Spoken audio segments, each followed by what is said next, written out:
Oke, sebelumnya Assalamualaikum warahmatullahi wabarakatuh. Sebelumnya Waalaikumsalam perkenalkan, warahmatullahi wabarakatuh. sebelumnya perkenalkan saya Fatimah Talbana dengan beberapa rekan saya Akhirul Ramadhanu, kemudian juga Yahya Adib akan berkesempatan untuk mewawancarai salah satu karyawan dari PT Bintang Samudra Angkasa, Bang Yasir Hibatul Akram.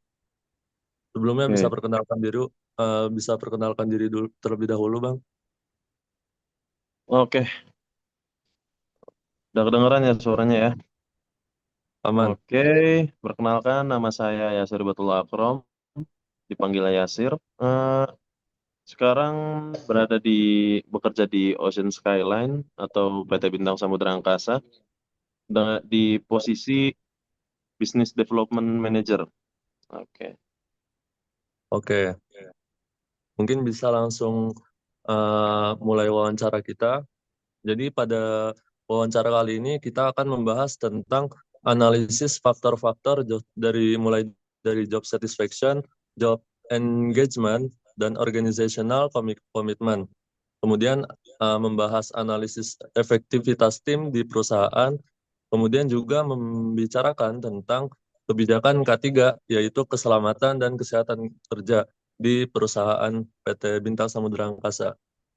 Langsung ke pertanyaan pertama, yaitu apa saja faktor utama yang mempengaruhi job satisfaction di perusahaan PT Bintang Samudra Angkasa? oke. Sama job satisfaction dulu ya. Mungkin bisa Ya, diperjelas, Bana, job satisfaction itu secara definisinya apa? job satisfaction secara definisi bisa disebut sebagai eh,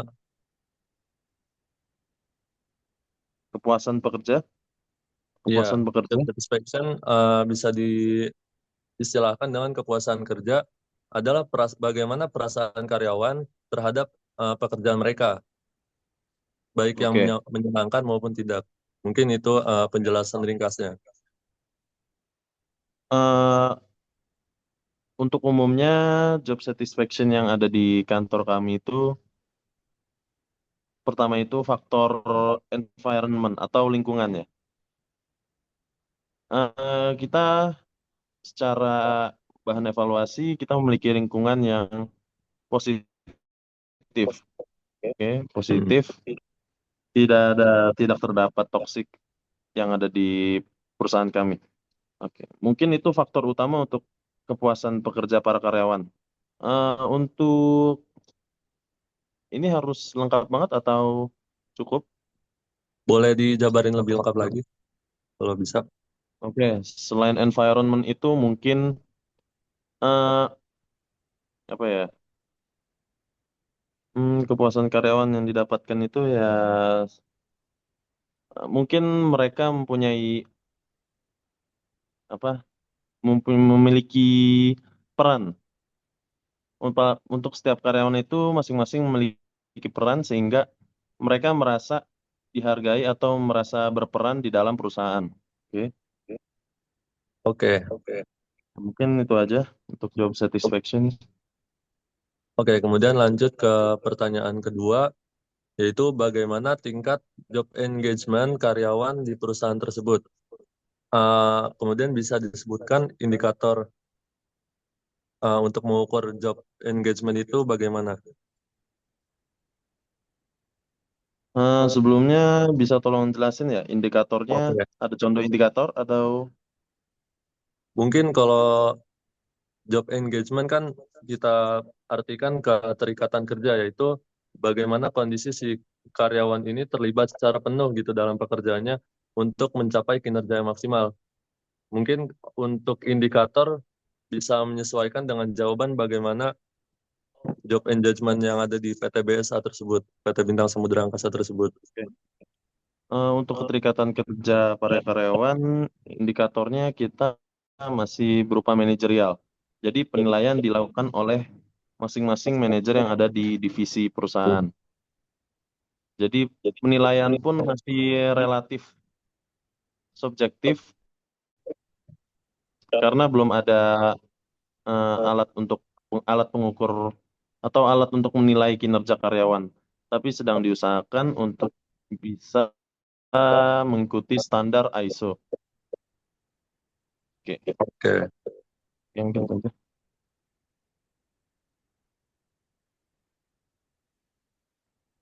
mungkin bisa lanjut ke pertanyaan ketiga, yaitu faktor apa saja yang mempengaruhi organizational komitmen karyawan. Nah, organizational komitmen itu bisa diartikan sebagai level engagement atau istilah istilah simpelnya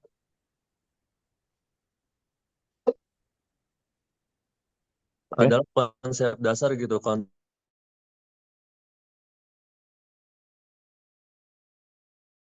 dasar organisasi. Jadi bagaimana si karyawan ini berkomitmen kepada organisasi atau kepada perusahaan gitu.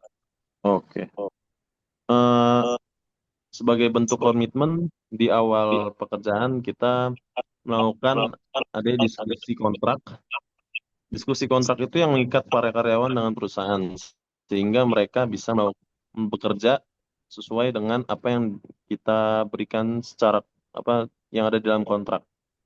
Kontrak-kontrak itu ya berisi tentang kesepakatan antara kita dan karyawan agar mereka bisa bekerja dengan maksimal dan efektif.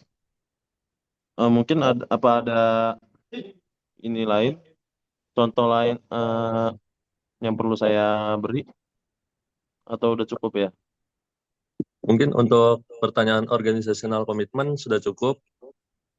Mungkin bisa lanjut ke Oke. eh, para rekan tim saya untuk lanjut membahas tentang analisis efektivitas tim di perusahaan. Mungkin Danu Baik, bisa lanjut. baik, Pak Yaser, terkait Oke. analisis efektivitas di perusahaan ini, bagaimana perusahaan ini membagi peran dan tanggung jawab antar anggota tim. Apakah ada sebuah overlap atau lebih dari satu anggota mengerjakan hal serupa atau ada peran yang tidak jelas gitu, Pak? Oke. Untuk pembagian peran dan tanggung jawab ini sebenarnya bisa menyesuaikan dengan divisi masing-masing.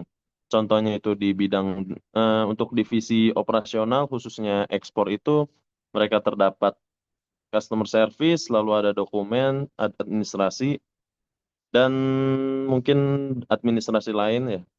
Untuk secara pembagiannya itu mereka sudah cukup cukup lumayan jelas, masing-masing punya peran dan tanggung jawabnya masing-masing, tapi tidak dipungkiri di beberapa kasus mungkin terdapat kasus yang tidak tidak bisa terlalu berpatokan dengan eh, peran atau tanggung jawab yang tertulis. Jadi ya overlap itu pasti ada ya, overlap itu pasti ada, tapi dengan kondisi ya itu kita memang perlu adanya problem solving dari setiap pihak.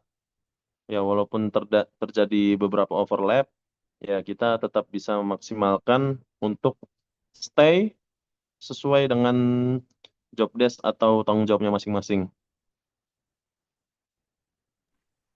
Oke, Baik, Pak. ada lagi yang mau tanyain? Dalam melakukan peran dan tanggung jawab di anggota tim itu, apakah ada tantangan utama yang dihadapi di salah satu mungkin di divisi Bapak itu di business development itu dalam menyelesaikan pekerjaan, Pak? Untuk divisi business development itu eh, salah satu job desk saya itu adalah berkomunikasi dengan agent overseas atau luar negeri.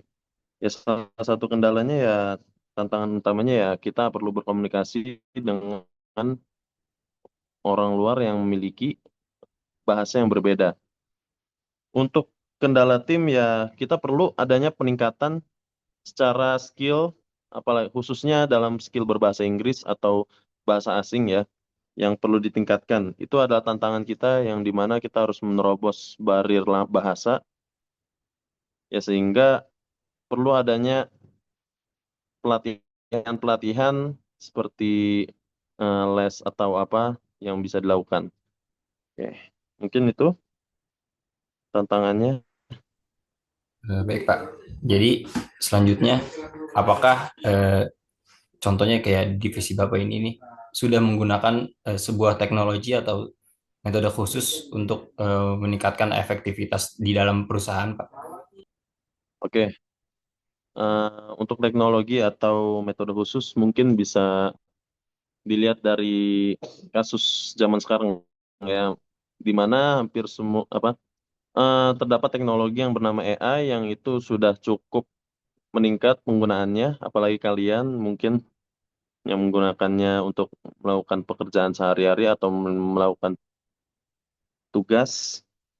Ya, itu untuk AI ini sangat membantu kita dalam melakukan mm, pekerjaan kita yang terutama berkomunikasi.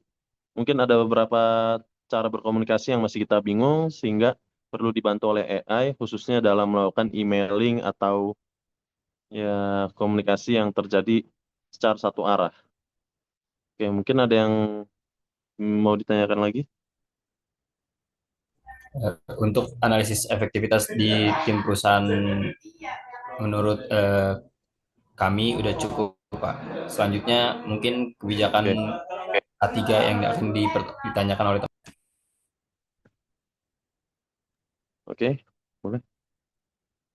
Baik, saya akan menanyakan tentang kebijakan keselamatan kesehatan kerja di perusahaan Ocean Skyline.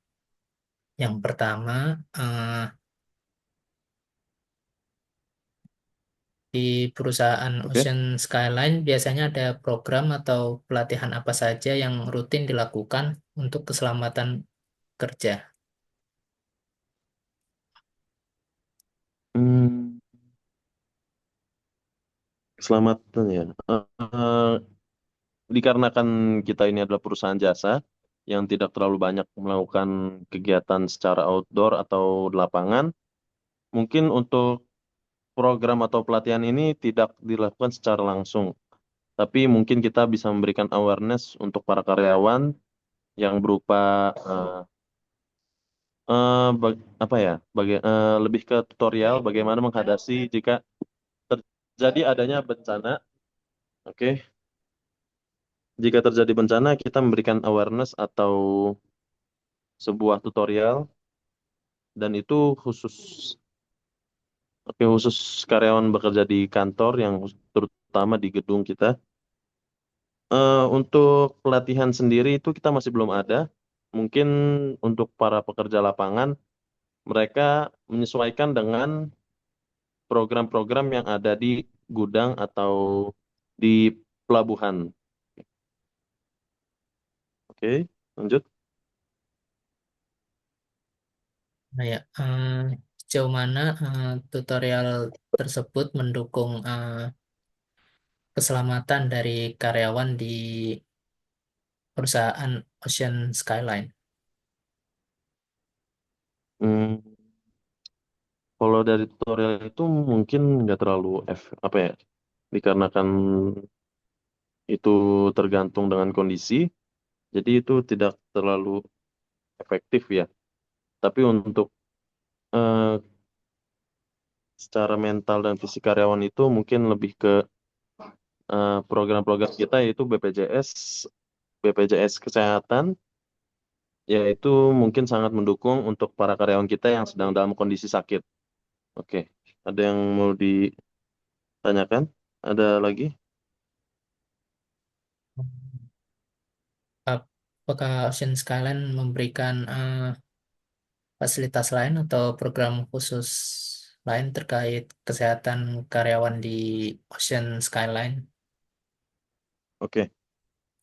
Fasilitas atau program khusus ya mungkin itu aja yang apa BPJS Kesehatan, BPJS Kesehatan dan mungkin jika bisa dihitung BPJS Ketenagakerjaan juga mungkin lumayan membantu ya dalam mengatasi kes, apa ya dalam mensupport atau memfasilitasi para karyawan dalam kesehatan mereka, keselamatan dan kesehatan. Oke, oke mungkin ada lagi. Ya, mungkin itu saja dari saya. Oke, mungkin selesai wawancara kita. Terima kasih kepada Pak Yasir Ibatul Akram, Bang Yasir, terima kasih. Kemudian juga Sama-sama. apakah ada sepatah dua kata yang terakhir sebelum menutup sesi wawancara kali ini? Sepatah dua patah kata ya. Ini untuk pelajaran apa ya? Untuk pelajaran Untuk Human mata Capital kuliah, Management. iya, human. Human Capital Management. Human Capital Management ya. Mm-mm.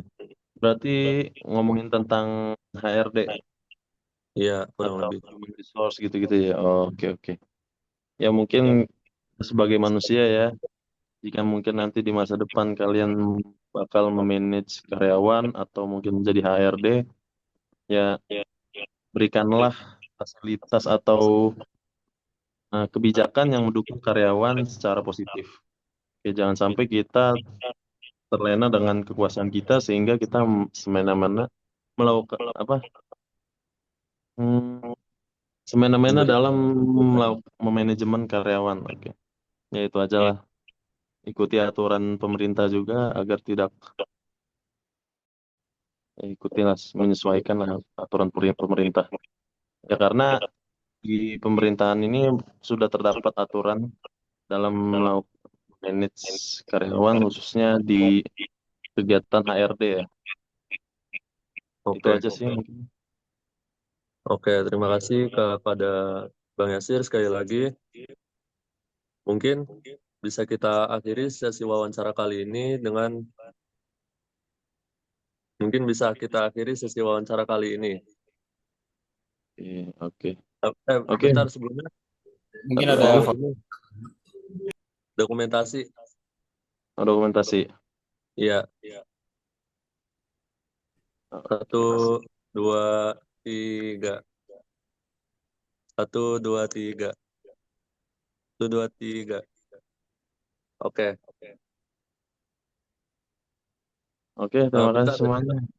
tadi Ada kan lagi? lupa ini ya, lupa jelasin apa ya secara singkat apa itu OS Line gitu. Paling Oh, bisa oke. nanti nanti mau ini juga. Mungkin sebelumnya bisa Secara singkat ya. dijelaskan dulu.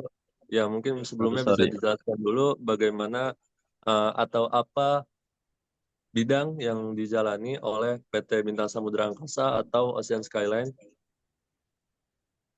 Oke. Ocean Skyline ini kita adalah perusahaan yang berfokus di freight forwarding.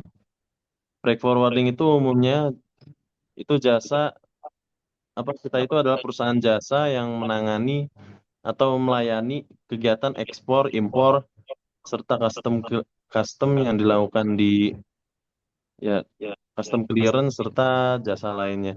Ya, kita bidang fokusnya itu adalah membuka suatu konsul atau proyek ekspor atau impor. Oke. Ada yang mau ditanyakan Oke, mungkin nggak atau ada. tidak? Oke, Iya, mungkin itu aja ya untuk Ocean Skyline. Mungkin kalau ada yang mau ngecek lebih lanjut bisa cek websitenya osline.co.id. oke. Oke, Itu aja paling buat malam ini. Ada alright, lagi oke. nggak ada tambahan dari Danu atau enggak ya? Ya. menurut aku udah cukup banget sih ya. Udah cukup dari saya. Oke, boleh live. Ah, Oke, nah, thank you guys. Gue cabut dulu. ya, Makasih Ban, makasih Pak. yuk.